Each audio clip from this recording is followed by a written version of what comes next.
What's up, guys? Welcome back. When I first came across Alderstone Holdings, it wasn't in the usual platform discovery way. It was more through reading about structured investment firms and how they position themselves around long-term wealth management. So I decided to look at it the same way I would any financial service. Less hype, more curiosity about how the experience actually feels from a user standpoint. The onboarding process starts fairly straightforward. You're guided into creating a profile where the focus is less on getting you started fast and more on understanding your financial goals, risk tolerance, and time horizon. That part stood out to me because it sets the tone early. This isn't built for quick speculation. It's built around planning and allocation. One thing I kept noticing while exploring Alderstone Holdings is how much attention is given to risk communication.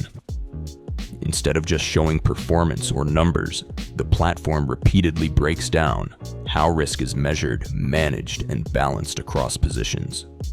It uses concepts like diversification, scenario analysis, and position sizing in a way that's accessible, even if you're not deeply familiar with institutional investing language. That said, at times it can feel slightly dense if you're just trying to get a quick overview. The strategy sections are probably the most detailed part of the experience. You get explanations of macro perspectives combined with fundamental analysis and how those feed into allocation decisions. They're trying to mirror an institutional approach, less reactionary trading, more structured decision-making. For someone new, that level of detail can feel a bit overwhelming. But for someone trying to understand why decisions are made, it's actually useful.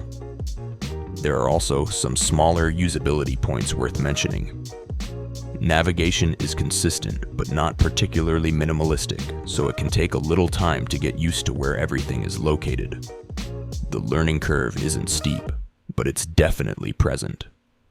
On the positive side, once you understand the structure, everything feels logically grouped around goals, risk, and allocation rather than scattered features. If I had to point out a weakness, it would be that the platform leans heavily into explanation and documentation. That's useful, but sometimes it slows down the experience if you're just trying to quickly explore different areas. A slightly more streamlined quick view mode would make it easier for newer users to orient themselves faster. Wrapping up my experience, Alderstone Holdings feels less like a trading interface and more like a structured financial planning environment. It's built around discipline, long-term thinking, and risk awareness, which comes through clearly in both design and content. My overall impression is that it's best suited for someone who values process and structure over speed. Personally, I came away feeling like it's a platform that asks you to slow down and think in terms of strategy rather than immediate action. And while that might not appeal to everyone, it does create a fairly consistent and grounded user experience.